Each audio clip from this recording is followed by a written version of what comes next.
This recording is brought to you by Cotton.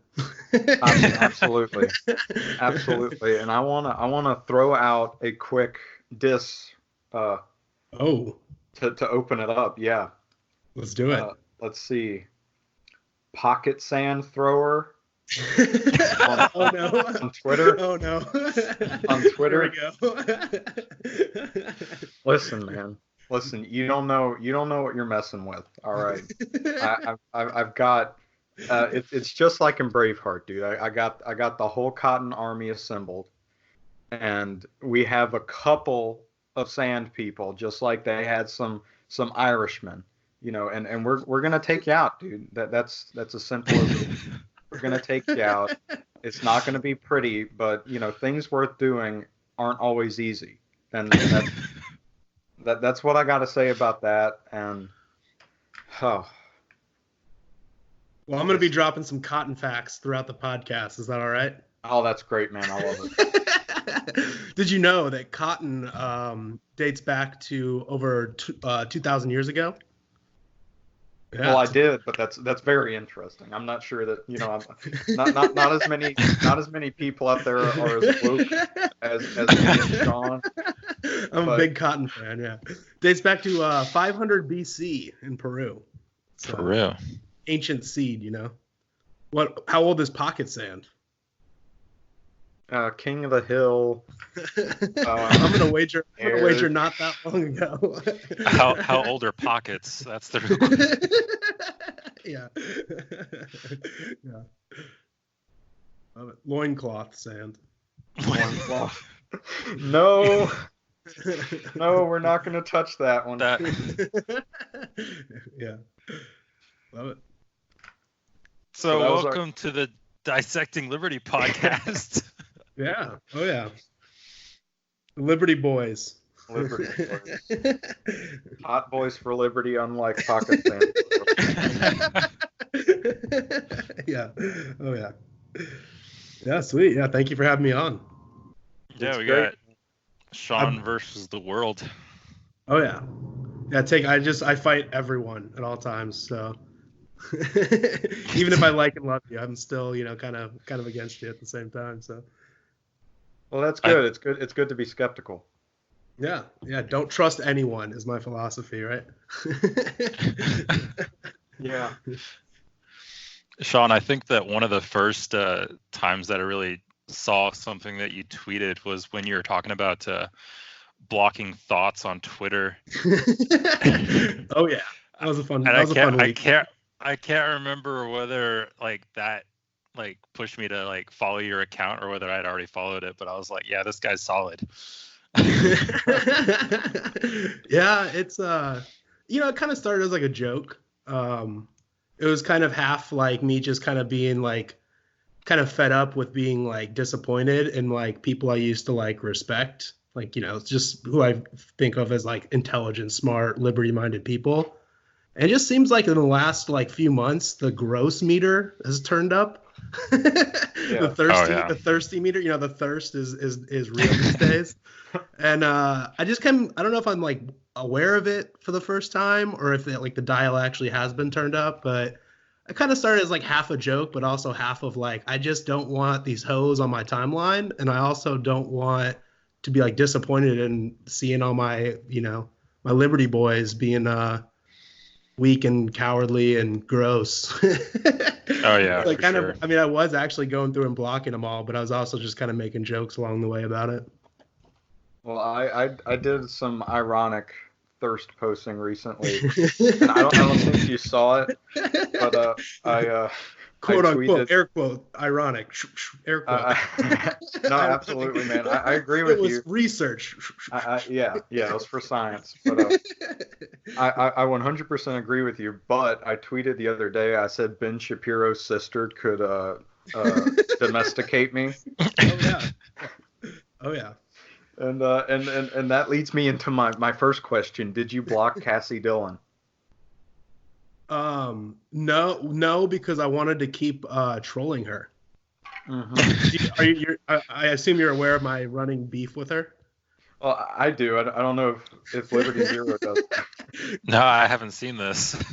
Yeah, I made one silly. I mean, she made a silly meme like mocking the Groypers, those little Yeah. Pepe Frog nationalist boy guys or whatever, like the Nick Fuentes fan people. And Yeah. she just made like a silly meme about mocking them, and I just saw it and I was like, well, I'll just make a silly meme mocking her back. And then I was the one who got like banned. Like that was actually the first strike on my account.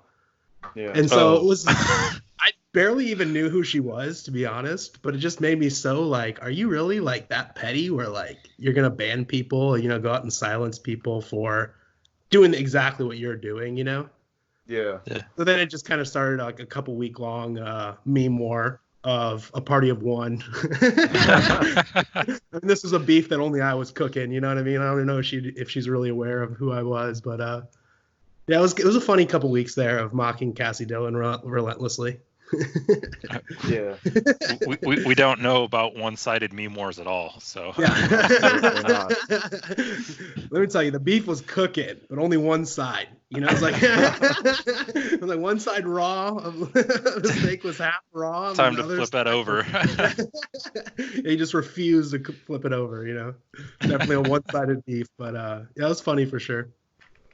Yeah, Reason magazine recently did a thing with Cassie Dillon, which was kind of odd. Like, because she's a freelance journalist, and she lives in LA, and California is about to pass some law that hurts freelance journalism or freelancers in general. And it was just kind of weird to see her and Reason based on her kind of neo-connie politics. Is Reason still with that Gillespie guy? Oh, yeah. Yep. Yeah. Does he run it, or is he just kind of one of the more famous people? I think he's like the senior editor. So, yeah. I mean, they always struck me as, I'm not really a big follower of them, but I just feel like like the articles always pop up, and I usually agree for the most part with what they're kind of arguing for, I guess, or against. Yeah. But yeah, Cassie Dillon sucks. So. Well, I mean, they are. That doesn't seem like it would be a good pairing. They're like a left libertarian website, I would say, or maybe like a moderate kind of GOP libertarian or like paleo conservative type thing. So like they do have good stuff. Yeah. But like I'm looking at their Wikipedia, and it says like in the 70s and 80s Rothbard was a contributor. Oh, wow. And I know yeah, Nick Gillespie is the editor in chief, and I know that like they did something recently with Tom Woods, and Tom Woods has criticized them in the past. Oh, really? Yeah. But they do some good stuff. I'm not going to hate on them too much, but then they do weird stuff too. Like, because I mean, they're kind of left libertarian. Like they're the Cato Institute type libertarian. Oh, yeah. Not really my brand. Yeah. They have funny videos. I'm always just kind of skeptical of everyone. Obviously I'm versed the planet, right? But just in general, if you just kind of have like, red and black or yellow and black in your banner, or if you call yourself a libertarian publicly or an anarchist or whatever, I kind of just trust you more. Yeah. Like I'm always going to be questionable and skeptical of you, but like I just kind of feel like if you're willing to call yourself like libertarian or liberty minded, or even as far as like anarchist or voluntarist, like I feel like you've done at least some critical thinking in your life, Yeah, right. So it's like I kind of, even if I'll like disagree, like those memes where it's just, 6 people punching each other and they all have libertarian underneath them or on their shirts. I feel like, at the end of the day, I can just kind of fairly find some decent common ground, or at least respect that you've thought critically about what you're talking about, even if I do disagree with you or I'm skeptical or whatever. But yeah, it's just kind of my thought on it. So even like the people who like, I'm very against abortion, but a lot of libertarians are pro-choice or pro whatever. I don't know if they call themselves pro-abortion, but you know, it's like if you're a libertarian arguing from that standpoint, I at least know you're coming from it intelligently. You know, it's not just red team, blue team, or, you know, ignorant religious mind, or, you know, ignorant atheist. You know, it's like I feel like you've done some thought about the subject, even if we do disagree. Yeah. You're not going to say my clump of cells. Yeah, well, yeah. Yeah, just repeat like, you know, policy platform from one of the political parties, you know.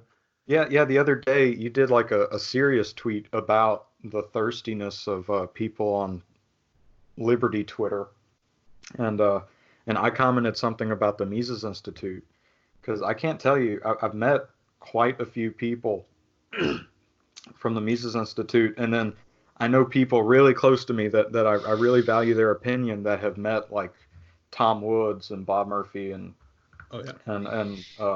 really high ups at the Mises Institute.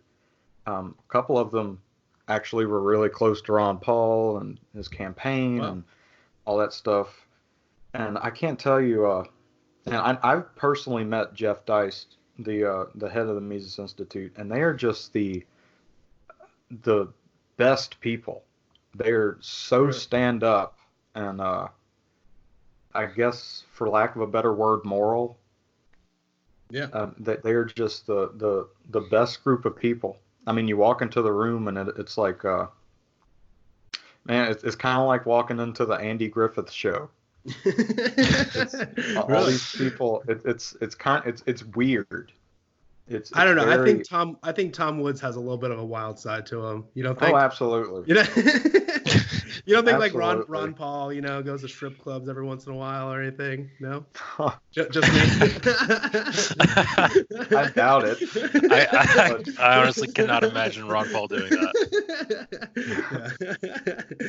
Yeah, I mean, I think most are just smart people, and smart people tend to avoid, you know, just being like generally degenerate or, you know, kind of like lust pleasure people or whatever. But you know, I've been giving this a lot of thought lately, because obviously it's on my mind. I've been tweeting about it and getting in trouble over it and stuff. But I think my conspiracy minded brain is telling me that I think libertarians are gaining influence overall. If you look at like the last 10 years, I mean, it starts with Ron Paul, and it's just kind of, you know, the more people are being disgruntled and upset with the major two political parties, they're looking for a third party. And I think libertarianism is kind of the one that sticks out, and it attracts smart people and revolutionary minded people, like people who will take action when the fire burns hot enough, you know.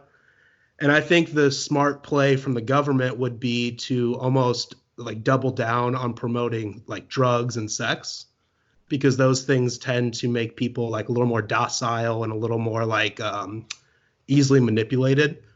So to me, it would make sense that like libertarian minded people would be bombarded with like sex and drugs. And I think that's kind of taken hold.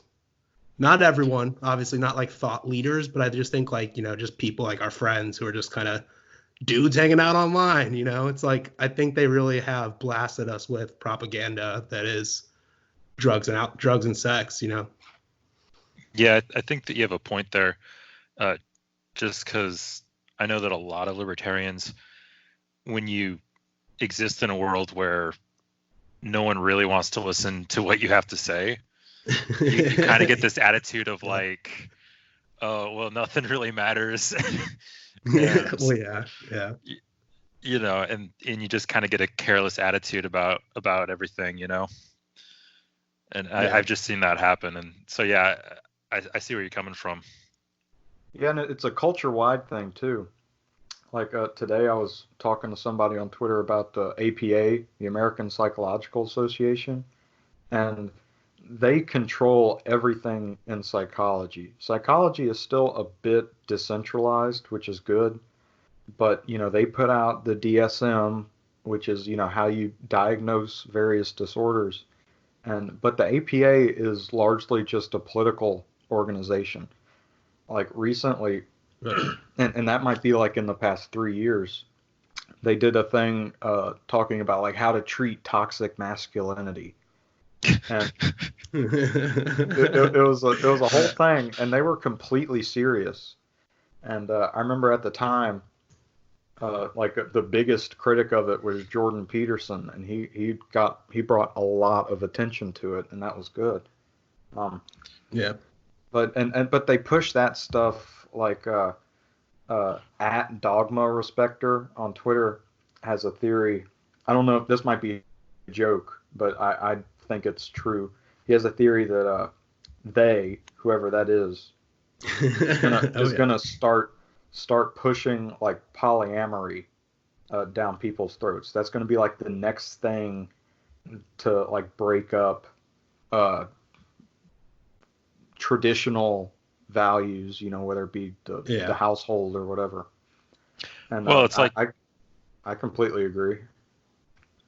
Well, it's like you saw that article, like, what was it, a month ago maybe, where someone was covering this woman who had 4 boyfriends. Yeah. And they all lived together. Oh no. Yeah, and then she got pregnant. 4 girlfriends. Yeah, exactly. And then she got pregnant. That video is like funny, but like a sad funny, because she's like the journalist, quote unquote journalist, asks, who's the father, and she's like, oh, Jason is the father, but we're all gonna raise this baby equally, and it pans to each of the guys that isn't the father, or no, and the father, and they just have like the most defeated, sad looks on their face. And this woman, like dyed hair, the typical what you can imagine, like short dyed hair. What you purple or blue? Was it purple or blue? I think it was pink. I think. Yeah. Or maybe red. Extra rebellious, yeah. Yeah. And she's just so happy, But all these guys are just like, it's funny, but it's sad because it's so sad. Yeah, it's a sign of the times, I think. I think the government, it would be smart for the government to break up the family unit, right? It makes people more controllable. I think when you have those nuclear families and strong family units, people can resist and have motivation to resist unjust orders. And so I think it's kind of in government's interest to make sure that men are weak, families aren't really forming, population control by just, not having to like do a genocide. You can just kind of not have the population increase. You can have, 1 woman and 5 guys having 1 baby instead of 1 man and 1 woman having 7 or 8 babies, Well, yeah. It's just easier to control people that way. Yeah, that's they try to get rid of foundational institutions like the family unit or church or community groups or service groups like Kiwanis or Rotary, stuff like that. And the good thing, the quote unquote good thing about the communists, all right, that's the only time you're ever going to hear me say that. Oh no, Cotton, what are you doing? Oh no. No, you'll understand. The good thing about them is they were honest about it. Like in the Communist Manifesto, Marx expressly says he wants to get rid of the family union. Yeah. Well, so and replace religion with the state, right? Exactly. So at least their intentions, instead of like our politicians that talk out of their ass and do the exact opposite of what comes out of their ass.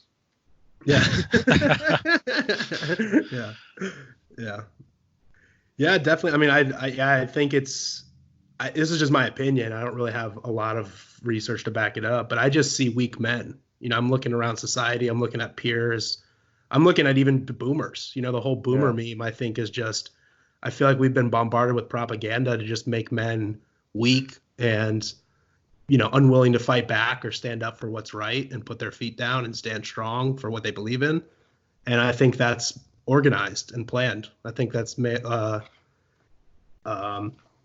a strategy of the government to maintain control. Yeah. Oh yeah, for sure. And I think the results are apparent these days. I think that's just kind of obviously apparent when you're walking down the street and you see, 3 dudes and 1 girl dating, and they're all dyeing their hair and, changing their sexes and stuff like that. And, everyone's not having kids. I think the results are becoming pretty apparent, but I also think everyone's waking up to that reality, either directly or indirectly, and starting to make some changes. So I'm actually kind of optimistic for the future. I think people are gonna, rise up and be a little more rebellious against the status quo and kind of get back their manhood and be strong and confident again sometime soon. I hope so. I mean, I think that Virginia rally was a good example of that. I think it was a bunch of dudes being dudes out there, just kind of like standing up for what they believe in and, getting their weapons and just not taking any shit from the man, Yeah. getting together, just, dudes being dudes with big guns and having a fun time, and also sending a very strong message that, we're here and we're not cucked and we're not backing down. I think that's, I think that's just going to continue happening too.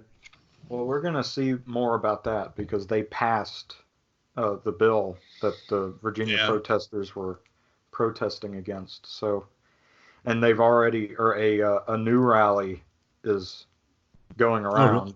They're organizing another rally, which now everything about it will be illegal. So yeah, we will see. Well, the thing I saw too is just the sanctuary city.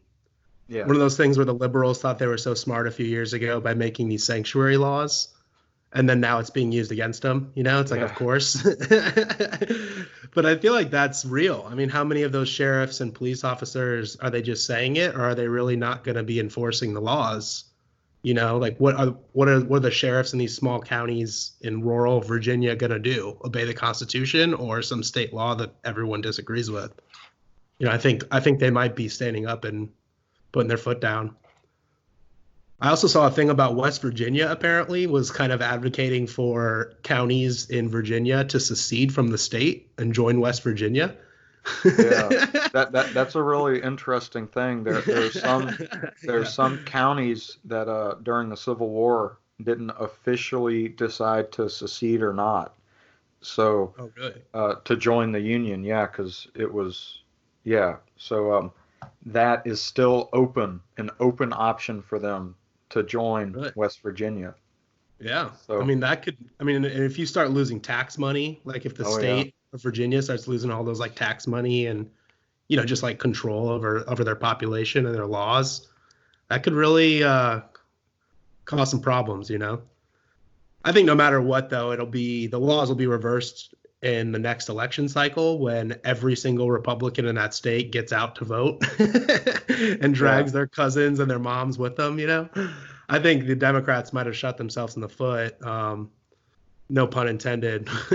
But I don't know if they're going to win an election in that state, in a fair and democratic manner anytime soon.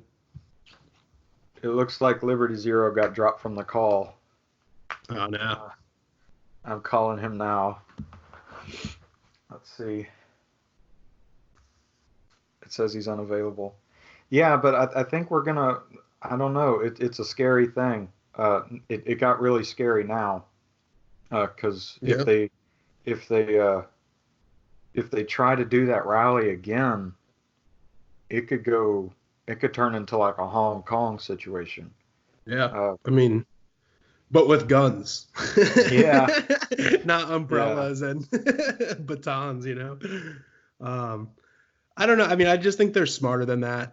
I think they're just kind of pushing their luck, and they're just going to the Democrats are going to keep pushing and inching closer to what they want until someone stands up and says no. I don't think the bullets will not ever, but I don't think they want the bullets to fly because, I think it's pretty obvious that Republicans would win a firefight at this point in time, Yeah, that's the only reason there hasn't been any gunfire. Yeah. Is because the Democrats know that a lot of police officers and servicemen of any kind lean right. Yeah. And they have all the guns, Yeah. But if I forget who said this, but somebody said, if it weren't for that, things would have gone south a lot sooner. Yeah. Well, yeah. I think it was key that they were talking about bringing in like the National Guard. Yeah. It's like that Democrats, they know that they need to get outside of the state people, They knew that like if they were to call in like people from the state, just state patrols or whatever, that they would also agree with.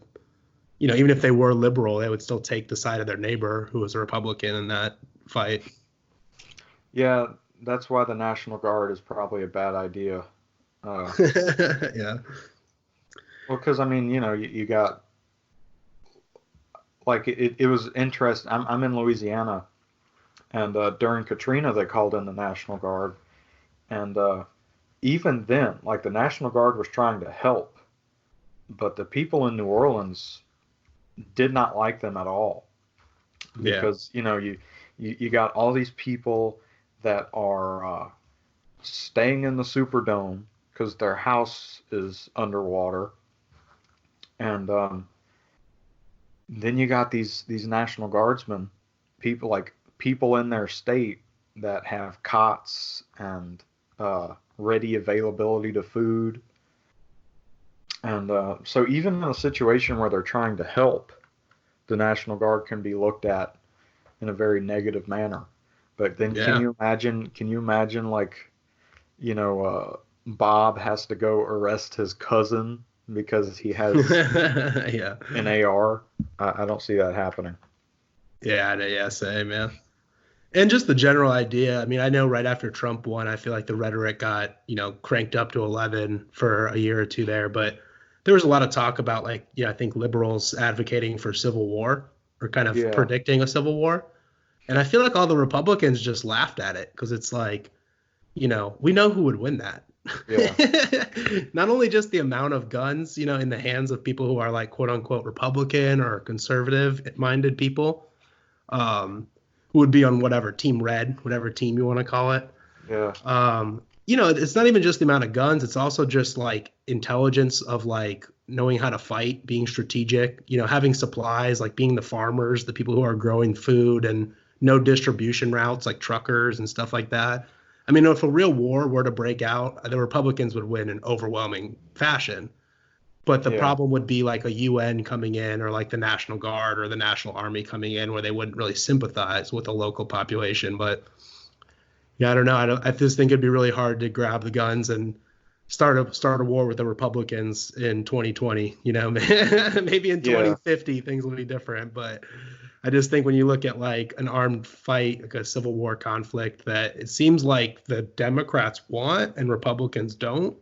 It seems like the Republicans would win very easily. So it was kind of confusing to me for a while. Yeah. And Virginia just seems like a smaller scale of that. Like that just those same ideas and premises, just on a very smaller scale than what you would be talking about with a national civil war. Yeah. Well, I mean, like the first shots of the Revolutionary War were fired at the Boston Massacre. So you have like a very small event, and that's even smaller than what's going on in Virginia. Yeah, I mean, definitely. Yeah, that was one little square, right? Yeah. One little meeting place. So, I mean, there's no telling. And I think the West Virginia thing is really interesting because if that were to happen, that might help normalize secession. Yeah. That is definitely a very cool idea. Because I think that's the answer to a lot of these problems. Secession, quote unquote, being illegal, technically it's not illegal. Like a state can secede. Yeah. But, we know how well the government adheres to the Constitution. Yeah. Yeah, I know. I mean, because I live in Tennessee now, but I'm coming from California where there's been talks of secession for a while. Yeah. And I know the process because I was kind of into it at first, like California becoming its own nation. There's all these stats where like if California were to become its own nation, it would be like the 7th largest economy in the world. And it would have like the 5th biggest military and all this stuff. But the reality is that like the state would have to vote to succeed, which would be really hard to do. I think it's like a 75%, like a 3/4 majority of the state Congress would have to vote to approve, which I don't know if you know California politics, but that would not happen ever for anything. Yeah. Even just to, agree that the sky is blue. I don't know if you could get 3/4 of the politicians there to agree on that. But then after that, so say that did happen, they would send it to like the federal level, like the National Congress. And I think either 2/3 or 3/4 of all of the states would have to approve. Yeah. So there is quite a difficult process of like seceding. Like you can't just be like, hey, like millions of people want to leave, so we're out, peace. You know, it's kind of like this really crazy, almost nearly impossible legislative process. But yeah, I think the better solution would be states seceding from each other. Like I think now California is talking about breaking up into like 3 states. Yeah. And I know like for a while, like there's been talks of like almost redistributing populations, like Washington, Oregon, and Northern California wanted to make a new state. I think it was like Southern Oregon and Northern California wanted to break apart from each state and make their own state. Yeah. I know Southern Illinois, because Illinois is real weird, where like the north half, like Chicago, and the north half is really liberal, and then the southern half, like Southern Illinois, is super conservative. But the state always just votes blue because it's, you know, Chicago is such a big population. But if you really were to like divide the state in half, it really would turn into like basically 2 separate states. And I know there's just one of those things, like it's just not really going to happen, but it probably should. And I think that's probably the case in a lot of states. You know, I'm in Tennessee now. It feels like East and West Tennessee are almost like 2 different states. You know, they even say East Tennessee is like almost like West Virginia mountain people. And West Tennessee is much more like Mississippi. I mean, it's more like, feels much more like the South, you know. So I feel like if you redistributed or kind of redivided the lines of all the states, it could probably make things a little easier and more peaceful and less divisive. But I just think the process of actually doing it's, you know, so much more complicated and complex, and, you know, too much money would be lost from people who have it. So one of those things that just won't really happen. I think we got Liberty Zero back. Right on. Got the laser eyes back. Can you hear us? Or are you there? No. I guess not. No. While we wait for him, do you want some cotton facts? Absolutely. Let's do it, man. Did you know that most of the cotton grown is a variety called upland cotton? Well, of course. It is the average fiber length produced by upland cotton plants can be as long as 1.3 inches. It is still very good for producing yarns, but not quite as fine as the longer Egyptian or Sea Island cotton. A little fun facts for you.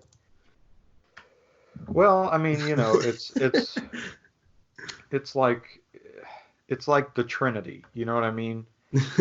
Like they are all kind of the same, but they're different, but they're also the same. You know what I mean? And they all interact with each other. You know, like there's one type of cotton that is the vehicle for professing the wonderfulness of cotton. You know, and then there's another type of cotton. Oh man, I'm thinking hard back to my knowledge of the Holy Trinity. There's another type of cotton that begat that the word cotton, and they're attached by their love for each other, and so on and so forth. Yeah, that there's a lot of deep philosophical ideas inherent in cotton.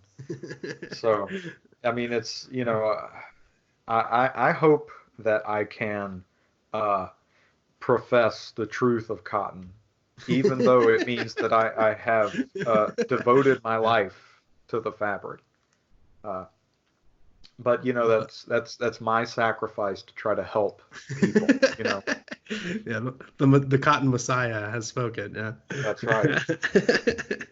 Well, speaking of thirsty Liberty boys, cotton is stronger when it is wet. That's right. Ladies. Always. Hear that, ladies? That's right. I mean, all these little soy boys like Pocket Santhrope, just constantly complaining about, oh, it's too hard to dry cotton, oh, it gets all wet, blah, blah, blah, blah. Man, come on, dude. I mean, that's just that's some nonsense right there. Like, of course, it gets wet and it may be difficult to dry, but that just shows you the resilience of the fabric. That just shows you how strong it is. I mean, you can take polyester or whatever crap, linen, or nylon, or whatever junk, and if you're not going to throw it in the trash, you can dry it, get it wet. It's super easy. That's because those other fabrics are flakes. You know what I mean? Like they just. Of course. I mean, definitely. Yeah. Yeah. They just switch between dry, wet, whatever. No problem. They don't have any standards. They don't have any principles. Unlike cotton, that is truly a principled, strong fabric. You there, Liberty Zero? I am, yeah. I saw someone on Twitter was talking hot mess about wool. I mean, man, if I could punch someone through a phone, I would have. It was making me hot, It was making me red in the face, and not a good way, They'll talk about wool, they'll talk about linen, they'll talk about nylon, whatever. It's all vehicles of degeneracy. Okay. Yeah. Cotton is, think about it. Like what color is polyester, right? There is no color. Cotton, it's pure. And I think of cotton and I just think of like rays of sunshine going through clouds, and it's just the perfect fabric. What do you want me to say? It leaves me speechless. I'll be right back. I gotta wipe the tear out of my eyes. Yeah, I'm so glad that I got to hop in right at this point in the conversation. Yeah, you didn't want to miss this. You missed us talking about Virginia and secession, and then you get back for the good stuff, not that boring nonsense. You came back just in time for what's important, Solutions. Yeah, who cares?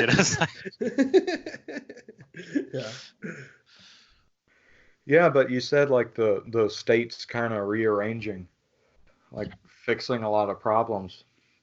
I'm not incredibly. That might be like a good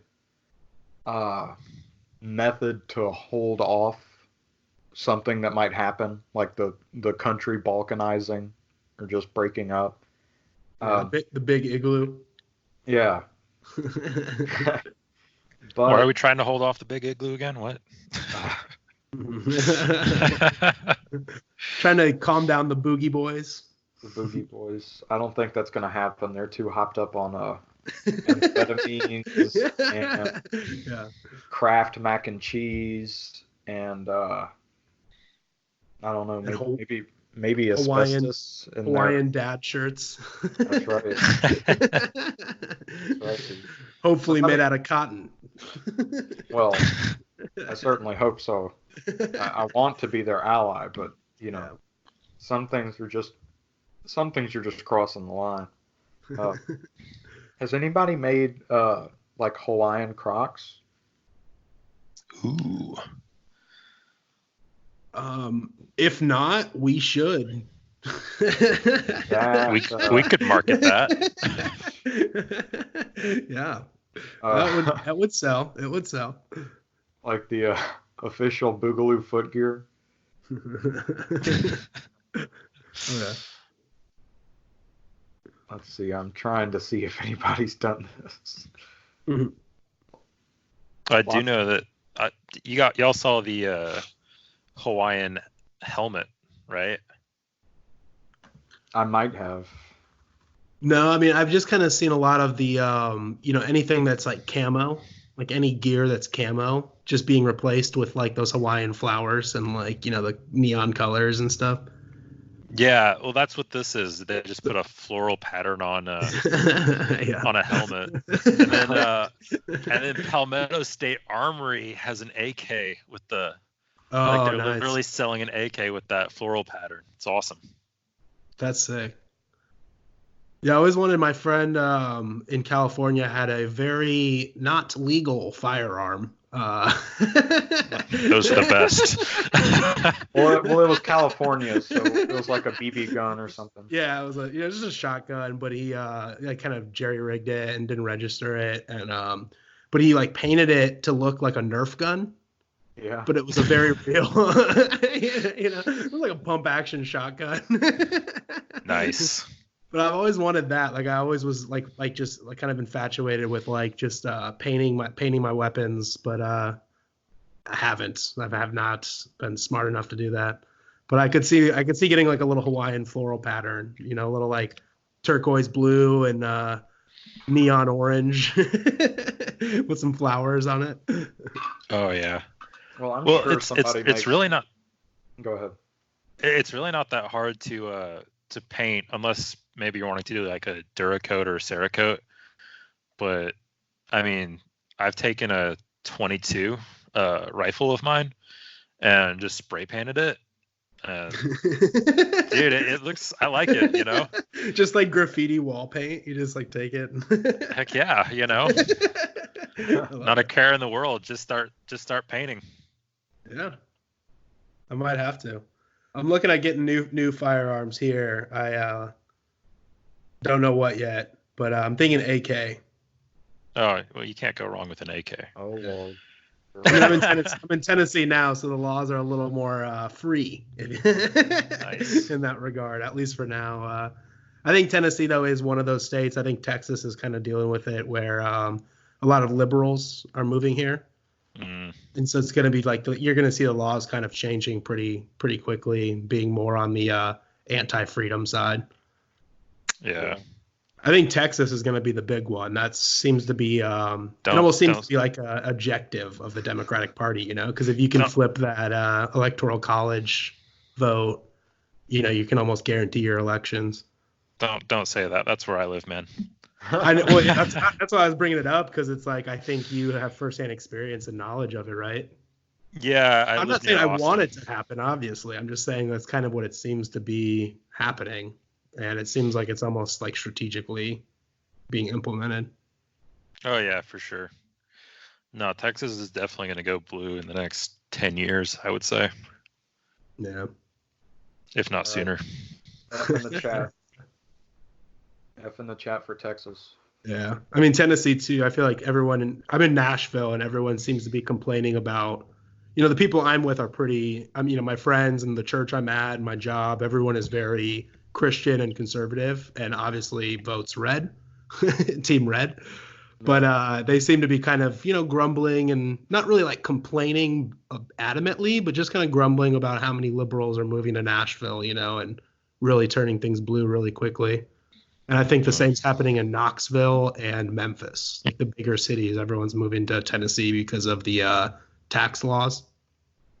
A lot of like corporations are moving here and bringing employees from other states. Yeah. Nashville's just kind of like a tourist thing, so it attracts people just for like the music and the partying and stuff like that. And I think it's just one of those things where Tennessee was just always red, just tried and true red, every single county, and now it's really starting to turn blue very quickly. And 10, 20 years from now, it'll probably be a blue state. Yeah, I know. I've been to Nashville, and it was a good time. I was really young, but I know my parents went to Memphis maybe 5 years ago I forget why they went. They went for like a conference. And Memphis has always just been horrible. I mean, it's a bad city. Yeah. It's like the Atlanta of Tennessee. Oh, shots fired on Atlanta. Well, I mean, is that like a literally? Yeah, exactly. Yeah. I mean, it's just tons of crime and not a good place to raise your children. Yeah. Yeah, I mean, but I'm coming from California where everything is really upside down. I mean, people there are really just brainwashed and mindless.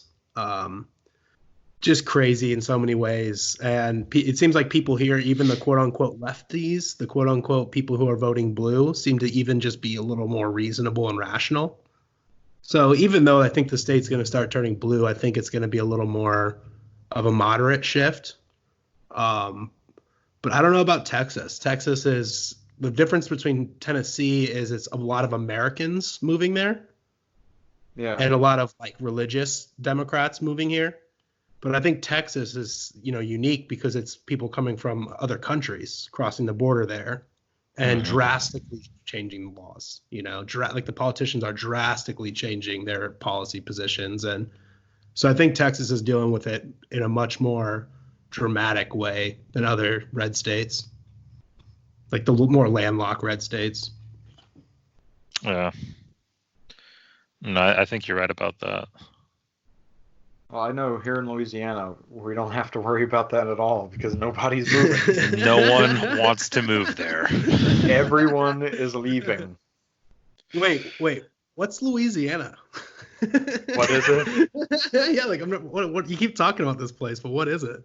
Louisiana is a damn near mythical place where it is like a cross between Texas, Mississippi, and Arkansas in like the northern 2/3 of the state, and then Gross.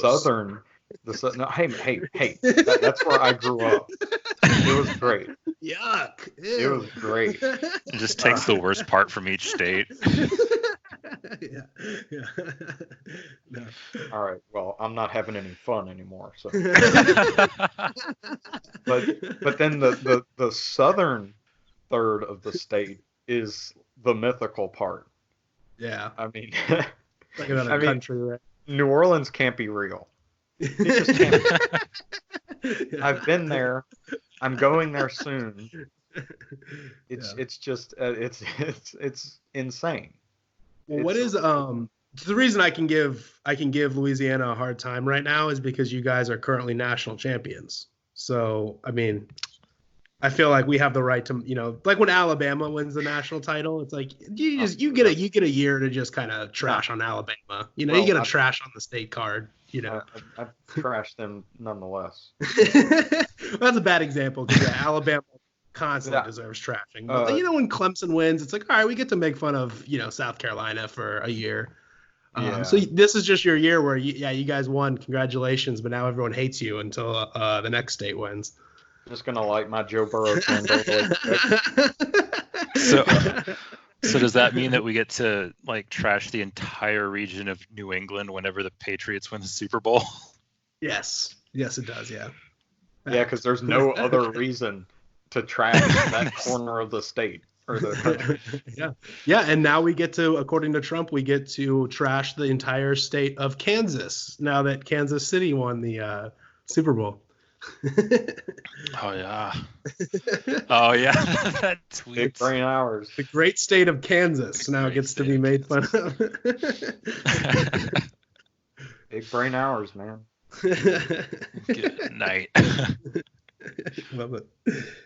But nobody is moving to Louisiana at all. And I mean, okay, I'm from here. I love the state.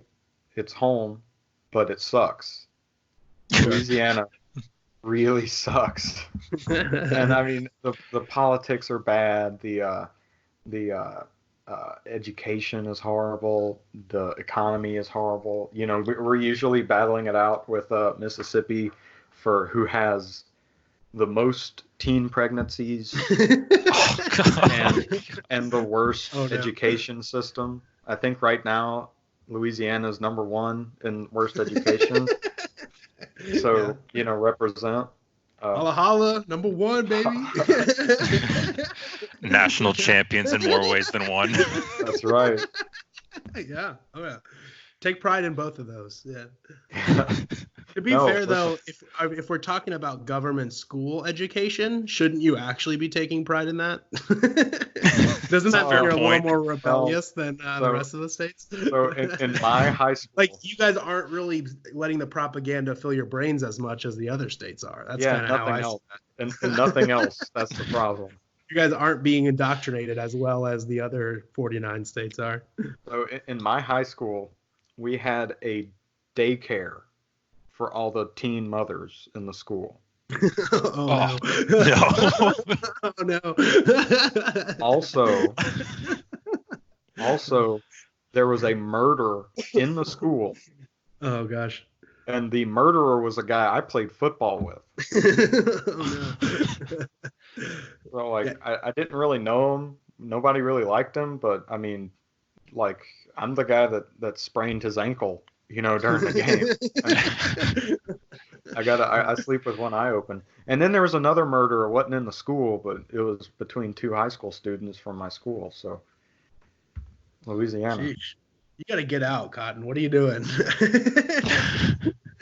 Well, you gotta get out. Go to anywhere that's not Kentucky, because we know Kentucky's worse. Yeah, screw Kentucky, man. Screw You gotta get out, man. And then Pocket Sand Thrower is from not Kentucky, and I've heard a little bit about not Kentucky from him, and it doesn't sound that different than Kentucky, I'm gonna be honest. So Really? Yeah. What is not Kentucky? Is that just him being ashamed of living in that decrepit, horrible state?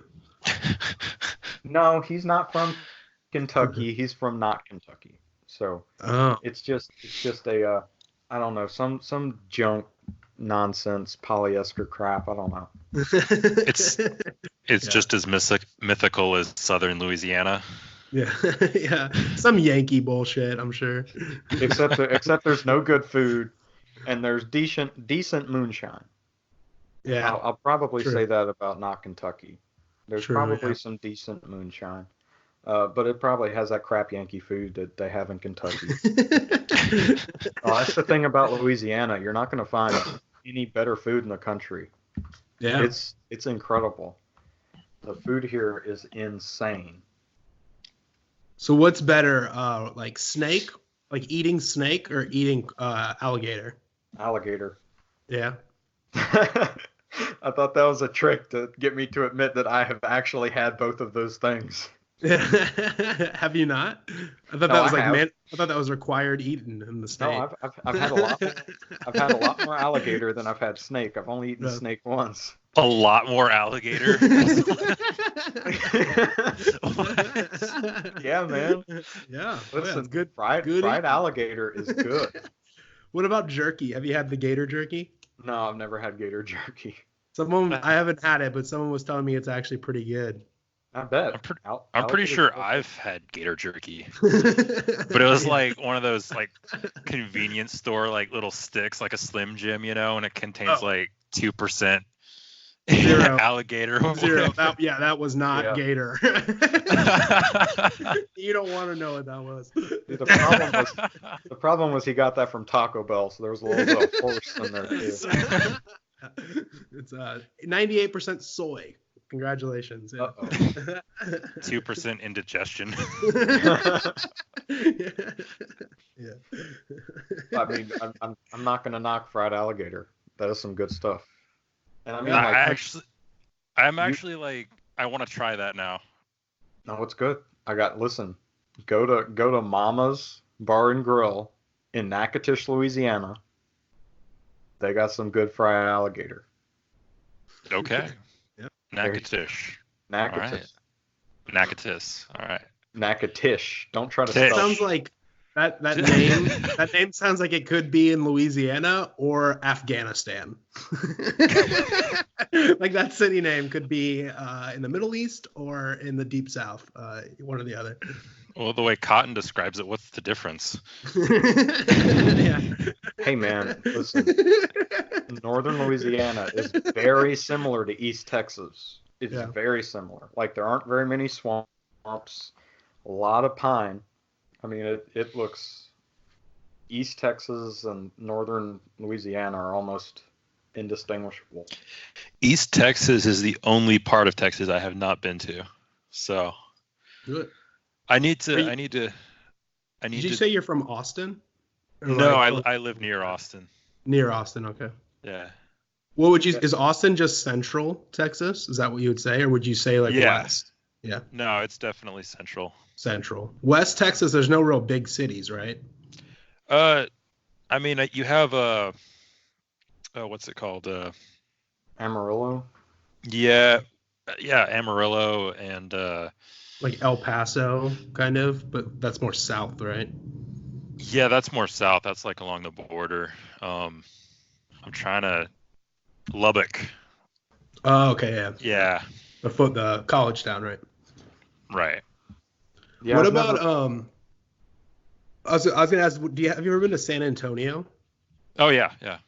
What do you think about all those crazy buildings that they have there? What's up with all those? Oh wait, which you have to be more specific. you know what I'm talking about. It's the crazy buildings. Now, I watched like a conspiracy video about how the architecture of San Antonio is almost like unexplainable. How they have these giant like concrete buildings that were like almost like impossible to build, and they just made them into like firehouses and stuff like that. Huh. I don't know. Is there something crazy about like the Alamo and like all the buildings around the Alamo and stuff? Are these really crazy expensive buildings and no one really has an explanation of like how or why they were built so intricately? The aliens, man. Yeah, it was almost like a theory of like, oh, is it like some secret Illuminati thing or some secret society thing or something like that? I mean, it doesn't take much for me to buy into that, but Yeah. Okay, no, I mean, I've walked around that area. Okay, obviously it's the lizard people, you know. Well, yeah. I mean, that's a given, right? What isn't? Yeah. Yeah. Yeah, I don't know. I've never been, but I just kind of heard. I watched YouTube videos about it, you know. So it's like I'm so ignorant about it. I don't know if you had any insight. No, I mean, I've walked around that area around the Alamo, but I mean, I didn't notice anything, but I have been known to be unobservant, so maybe it That'll was just happen. me. That'll happen with laser eyes. Well, that's right. That'll happen when your eyes are lasers shooting out of your body. Yeah. There is a cowboy hat store close to the Alamo, and it is very famous. Right? It's like everybody goes there. Like every president since I don't know, like FDR has gotten a cowboy hat there during their presidency, and it's like the only place. And every time a celebrity gets a cowboy hat, they take like a Polaroid picture of them and put them up on their wall of fame or whatever. So it's like the only place you will see a picture of like George Bush wearing a cowboy hat next to the Pope wearing a cowboy hat next to Snoop Dogg wearing a cowboy hat. Oh yeah. Well, that's in San Antonio because presidents don't visit Dallas anymore. Oh, ouch. Shots really fired. Multiple shots fired. Yeah, multiple gunmen shooting multiple shots. That's right. Ouch. Too soon, man. Too soon. Too soon. Too soon. Come on. Have some respect. But Texas is a really cool place. That is probably on my, because I'm definitely gonna move. Yeah. Louisiana's a great place to visit. It's a great place to be from, but it's not a great place to live. Yeah, raise a family in the worst educated state. Yeah. Yeah. But Texas is definitely on the top of the list as things are now. Yeah. If things change, then that will definitely change. But Texas is definitely up there. I've spent a lot of time in the state and I really like it. Do you see yourself as only living in the South? Most likely. Yeah. You're not gonna move to like Idaho or Colorado or Ohio or anything? No. Man, I love Idaho. I went to Colorado recently and I really, really liked it.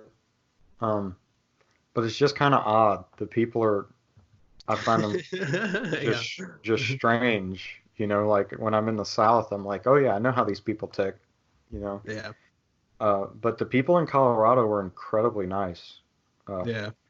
And what I really liked about Colorado, like Louisiana is called Sportsman's Paradise. Okay, but it is incredibly hard to hunt here in Louisiana. Like if you don't know somebody that has like a deer lease or some land that you can hunt on, you can't go hunting. In Colorado, Oh, wow. Yeah. in Colorado, you can like shoot 3 elk on public land. You just go in your backyard and just Yeah, where we were exactly like where we were staying. There was this old retired Marine. He was like 98, and he was driving us around, showing us cool spots to hang out.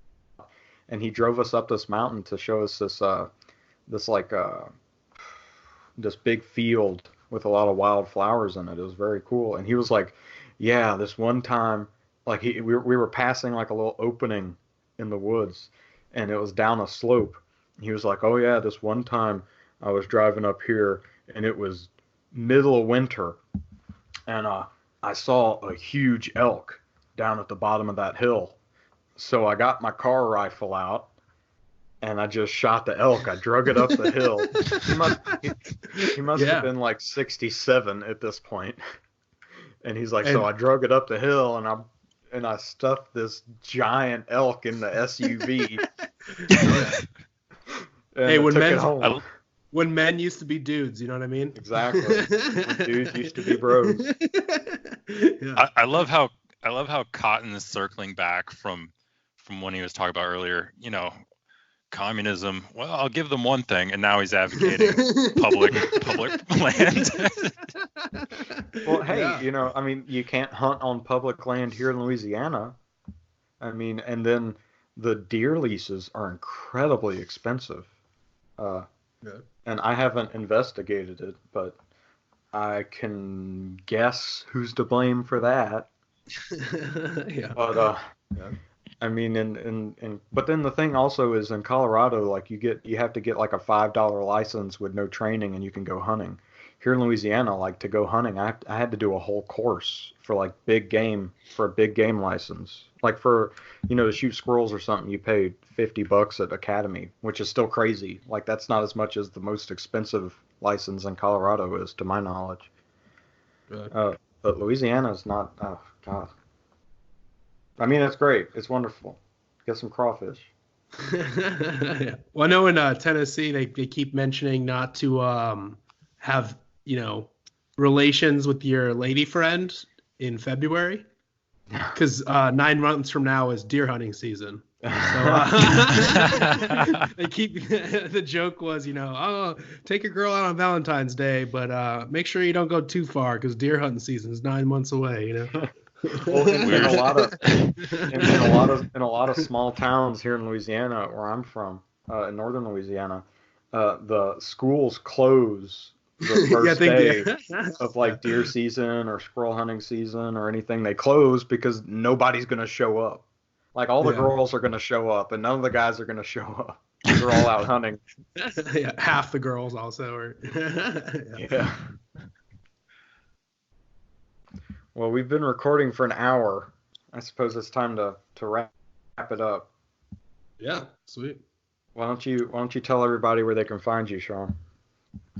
Yeah, so you can find me on everywhere that's not Twitter, because I have been kicked off of Twitter officially. I have my personal account, but you can find me at SeanVplanet. That's Seanvplanet on Instagram and Gab. I'm going to start giving Gab a shot. I don't know if you guys mess with that at all. You white supremacist. Yeah, I'm not, look at the Nazi over here. I'm using Gab. But yeah, I mean, you can just find my channel. More importantly, my podcast and my video streams. You can find me on Spotify, Podbean, Stitcher, Google Podcasts, YouTube, and BitChute.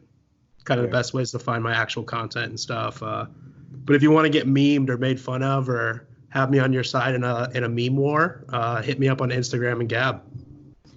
And then all those links will be in the show notes page for this episode, and that's going to be Dissecting Liberty / whatever number episode this is. So yeah. All right, man. It was good talking with you. Yeah, thanks for having me on, man. It's awesome.